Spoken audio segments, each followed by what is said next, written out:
If you feel like you're drifting from the Lord and you feel like you can't feel His presence and you can't hear His voice, I think it's important that we remember that even if our feelings change, and our feelings do change because we're flesh and we're weak and we are not eternally reliable like the Lord is. We're fickle and we change our minds, we change our hearts, and we are torn by so many things of the earth so easily. We're so easily tempted. And if we start to feel like we're not on fire for the Lord and we can't feel Him, I think it's important that we just rely on the fact that we know that He's good and we know that He's there and we know that we need to pursue Him.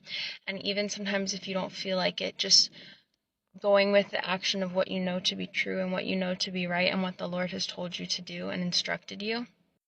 And also knowing that God is not going to leave you. He will not abandon you. He is always with you and He's not taking away His presence. But sometimes when we feel like we can't hear Him, He speaks to us in a still, small, quiet voice.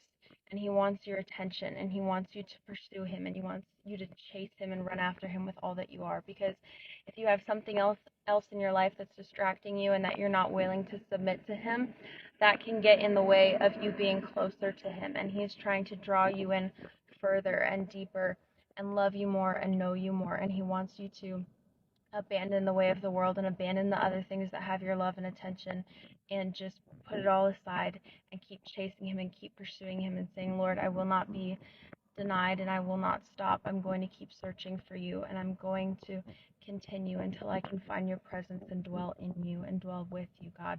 And He tells us in the Bible that if you ask and you seek Him with all your heart, He will answer you and He will open the door and He will make a way and He will welcome you in. But He wants you to ask, He wants you to seek, and He wants you to knock until He gives it to you.